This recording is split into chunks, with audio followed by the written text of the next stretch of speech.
Hi learners. நாம இப்போ Indian knowledge system பத்தி பார்க்க போறோம். இந்தியன் நாலேஜ் சிஸ்டம் பொறுத்த வரைக்கும் நேஷனல் எஜுகேஷன் பாலிசி 2020ல இதை இன்ட்ரடியூஸ் பண்ணியிருக்காங்க.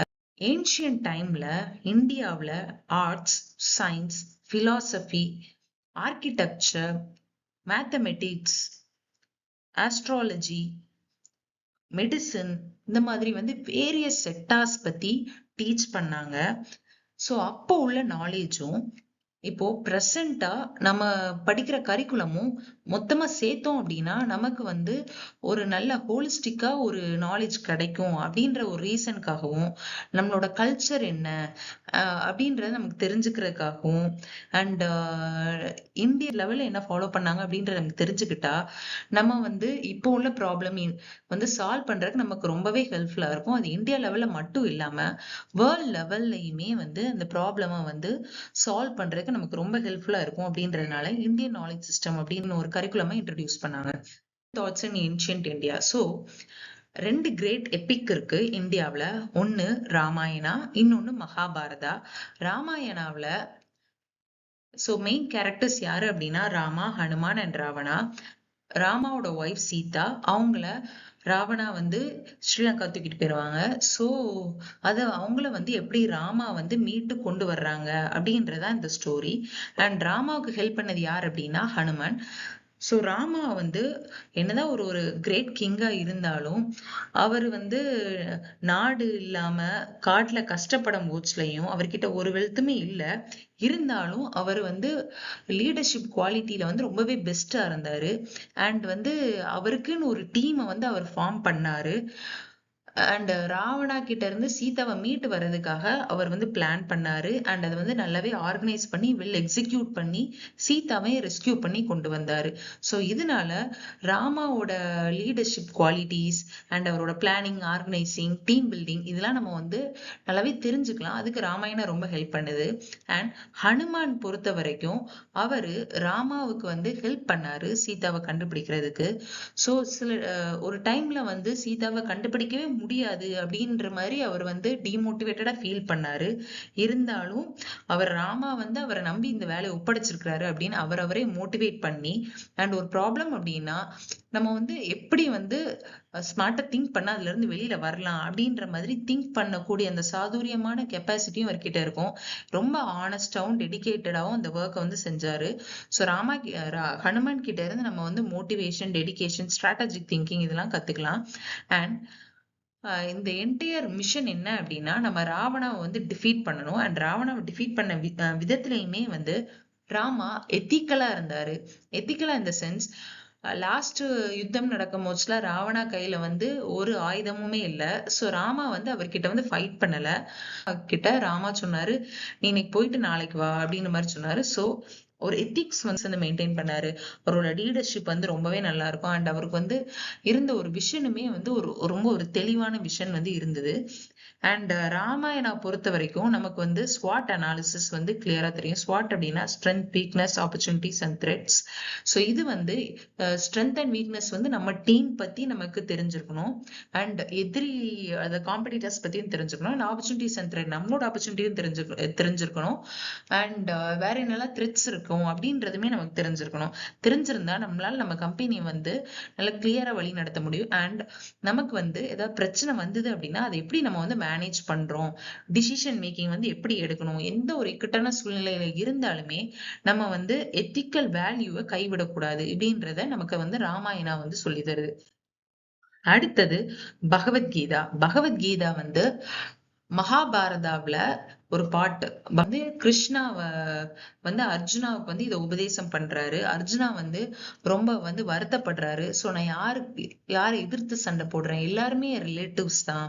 சோ நான் வின் பண்ணாலும் எல்லாம் அவங்க வின் பண்ணாலும் லாஸ் அப்படின்றது எனக்கு தான் அப்படின்ற மாதிரி ரொம்ப ஃபீல் பண்ணாரு. சோ அப்போ கிருஷ்ணா அவருக்கு அட்வைஸ் பண்றாரு. ஸோ உன்னோட டியூட்டி என்ன அப்படின்னா, நீ வந்து ரிசல்ட்ல வந்து ஃபோக்கஸ் பண்ணக்கூடாது. உனக்கு என்ன கடமை கொடுத்துருக்கோ அதை நீ வந்து செய்யணும். சோ நீ வந்து செல்ஃபிஷா இருக்கக்கூடாது. உன்னோட வேலை செய்யும் போதுல இது செஞ்சா வந்து எனக்கு இந்த ரிசல்ட் கிடைக்குமே அப்படின்ற மாதிரி செல்ஃபிஷா இருக்கக்கூடாது. ரொம்ப கமிட்டடா உன்னோட வேலையை செய்யணும்.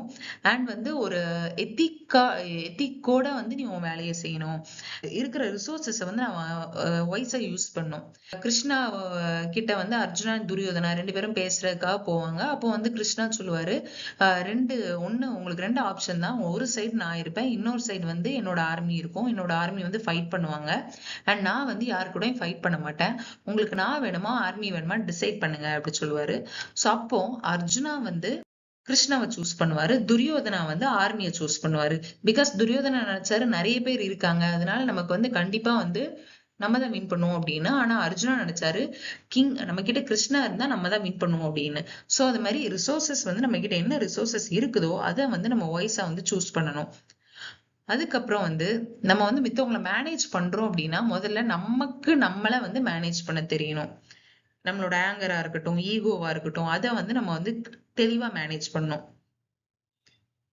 அதுக்கப்புறம் நம்ம வந்து நல்லது நினைச்சோம் அப்படின்னா நல்ல விஷயம் நடக்கும், அண்ட் பேடா நினைச்சோம் அப்படின்னா பேடா நடக்கும். ஸோ மேனேஜர் பொறுத்த வரைக்கும் அவர் வந்து எப்பவுமே கிளியரா ஒரு கோல் வந்து செட் பண்ணணும். செட் பண்ணி அதை வந்து ரொம்ப எத்திக்கலா அண்ட் மென்டலி பேலன்ஸ்டா வந்து அதை நடத்த ட்ரை பண்ணும். நெக்ஸ்ட் அஸ்த சாஸ்திரா, இதை வந்து சாணக்கிய எழுதினாரு. ஸோ இவர் வந்து ஒரு கிங்னா அவர் எப்படி இருக்கணும் அப்படிங்கிற மாதிரி சில பிரின்சிபிள்ஸ் சொல்லி இருக்கிறாரு. ஒரு 7 பில்லர்ஸ் வந்து குட் கவர்னன்ஸ்க்கு ரொம்ப இம்பார்ட்டன்ஸ் அப்படின்னு சொல்றாரு. முதல்ல சுவாமி. ஸோ ஒரு லீடர் அப்படின்னா அவர் வந்து ரொம்ப அறிவாளியா இருக்கணும், அண்ட் அவர் வந்து எத்திக்கல் வேயை வந்து ஃபாலோ பண்ணணும். ஸோ லீடர் அப்படின்னா நான் வந்து இதை சொல்றேன் அதை நீங்க செய்யுங்க அப்படின்ற மாதிரி இருந்தா யாருமே செய்ய மாட்டாங்க. நம்ம என்ன செய்யறோமோ அதை தான் நம்ம ஃபாலோவர்ஸும் ஃபாலோ பண்ணுவாங்க. ஸோ பீப்புளுக்கும் அவரோட கம்பெனிக்கும் இம்பார்ட்டன்ஸ் வந்து ரொம்ப கொடுக்கணும். அண்ட் வந்து அவருக்கு வந்து அந்த என்டையர் சிஸ்டம், அதாவது என்டையர் ஆர்கனைசேஷன் எப்படி சக்சஸ் ஆகும் அப்படின்ற விஷன் வந்து தெளிவா இருக்கும். நெக்ஸ்ட் அமர்த்தியா. அமர்த்தியான மேனேஜர். ஸோ நம்ம வந்து நம்மளோட மேனேஜர் வந்து நமக்கு நேர்மையா இருக்கணும், அறிவாளியா இருக்கணும், திறமையானவரா இருக்கும். அப்படி இருந்தாதான் அவரால் வந்து எந்த இடத்துல என்னென்ன தந்திரங்கள் அண்ட் நுணுக்கங்களை யூஸ் பண்ணி என்ன பாலிசியை ஃப்ரேம் பண்ணி சக்சஸ்ஃபுல்லா ஒரு கம்பெனியை நடத்தணும் அப்படின்றது அவர் தெரியும். நெக்ஸ்ட் ஜனாப்படா அப்படின்னா இப்போ உள்ள சிச்சுவேஷன்ல நம்ம எம்ப்ளாயிஸ் எடுத்துக்கலாம். நம்மளோட எம்ப்ளாயிஸ் வந்து அர்ப்பணிப்பு உணர்வோடு இருக்கணும். அண்ட் கம்பெனியோட நலன் சார்ந்து எப்போ இம்பார்ட்டன்ஸ் கொடுக்குறோமோ அப்போ கம்பெனியோட ப்ரொடக்டிவிட்டி வந்து ஆட்டோமேட்டிக்கா இன்க்ரீஸ் ஆகும். நெக்ஸ்ட் துர்கா. துர்கா அப்படி இன்ஃப்ராஸ்ட்ரக்சர், நம்மளோட உடல் கட்டமைப்பு வந்து நமக்கு வந்து ரொம்பவே ஸ்ட்ராங்கா இருக்கணும். அண்ட் அது வந்து நமக்கு சேஃப்டியும் கொடுக்கணும். அதே மாதிரி வந்து நம்ம கம்பெனிக்கு வந்து நல்ல ஒரு ப்ரொடக்டிவிட்டி கொடுக்கறதுக்குமே வந்து ஒரு கெப்பாசிட்டி உள்ளதா இருக்கணும். ஸோ இது வந்து ஆர்கனைசேஷன் சிஸ்டமே இன்க்ளூட் பண்ணுது. ஆர்கனைசேஷன் சிஸ்டம் அப்படின்னா யார் யார்கிட்ட ரிப்போர்ட் பண்ணணும், அண்ட் வந்து யார் யாருக்கு ரெஸ்பான்சிபிள், அக்கௌண்டபிள் அப்படின்ற அந்த விஷயத்தையும் தெளிவா சொல்லணும். நெக்ஸ்ட் கோஷா. கோஷா அப்படின்னா ஃபினான்ஸ். ஸோ நம்ம கம்பெனியில வந்து நம்ம ஃபினான்ஸ் பண்றது வந்து ரொம்பவே வந்து திறமையா ஃபினான்ஸ் பண்ணணும். ஃபினான்ஸ் பண்றது அப்படின்னா நம்ம கிட்ட இருக்கிற செல்வங்களை யாருக்கு கொடுக்கணும், அண்ட் வந்து நம்ம இன்னும் கொஞ்சம் வெல்த்தை வந்து எப்படி நம்ம வந்து இன்க்ரீஸ் பண்ணணும், அண்ட் நம்மளோட ரிசர்வ்ஸ், அதாவது நம்ம கிட்ட வந்து நம்ம கொஞ்சம் அமௌண்ட் வந்து சேர்த்து வச்சிருப்போம்ல, அந்த அமௌண்ட்டை நம்ம எப்படி இன்னும் கொஞ்சம் இன்க்ரீஸ் பண்ணணும் அப்படின்றது வந்து ஆர்கனைசேஷனோட நலன் சார்ந்ததா இருக்கணும். அடுத்தது பாலா. பாலா அப்படின்னா நம்மளோட டீம் எப்படி இருக்கணும் அப்படின்னா பலமானதா இருக்கணும், அறிவானதா இருக்கணும், அண்ட் செல்ஃப் மோட்டிவேட்டடா இருக்கணும்.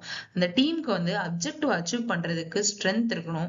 அண்ட் யாராவது அவங்களை த்ரெட் பண்ணாங்க, அது என்ன த்ரெட்டா இருந்தாலும் சரி, இன்டர்னலா இருந்தாலும் சரி, இன்டர்னல் அப்படின்னா கம்பெனிக்குள்ளவே இருக்கலாம், இன்டர்னல் பாலிடிக்ஸா இருந்தாலும் சரி, எக்ஸ்டர்னலா இருந்து வர்ற த்ரெட்னாலும் சரி, அவங்க வந்து ஸ்கில்ஃபுல்லா மோட்டிவேட்டடா ஸ்ட்ராங்கா இருந்து அதெல்லாம் டிஃபீட் பண்ணும். நெக்ஸ்ட் மித்ரா. மித்ரா அப்படின்னா பார்ட்னர்ஷிப். ஸ்ட்ராட்டஜிக் அலையன்ஸ் அப்படின்னா 2 கம்பெனி அவங்க கிட்ட இருக்கிற ரிசோர்சஸ ஒருங்கிணைச்சு அது மூலமா இன்னும் கொஞ்சம் ரிசோர்சஸ் இன்க்ரீஸ் பண்ண ட்ரை பண்ணுவாங்க. டார்கெட் 2 பேருமே ஸ்ட்ராட்டஜிக் அலையன்ஸ் வச்சிருக்காங்க. டார்கெட் எங்கெல்லாம் இருக்குதோ, டார்கெட்னா ஒரு மால் நம்ம வச்சுக்கலாம், டார்கெட் எங்கெல்லாம் இருக்குதோ அங்கெல்லாம் நமக்கு ஸ்டார்பக்ஸ் இருக்கும். ஸோ டார்கெட்டுக்கு வர்ற க்ரௌட நம்ம வந்து இதனால கொஞ்சம் மேனேஜ் பண்ண முடியும். நெக்ஸ்ட் நம்ம வந்து யார்கிட்ட வந்து பார்ட்னர்ஷிப் வச்சிருக்கிறோமோ, நெட்வொர்க்ஸ் வந்து யார்கிட்ட பில்ட் பண்றோமோ, அது எல்லாமே வந்து பிரச்சனையே இல்லாம நம்மளோட கம்பெனியை எக்ஸ்பேண்ட் பண்றதுக்காக உள்ள ஒரு செயல் திட்டங்களா இருக்கணும். ஸோ தட் நம்ம கம்பெனி வந்து ப்ராஃபிட் வந்து அச்சீவ் பண்ணும். தேங்க்யூ.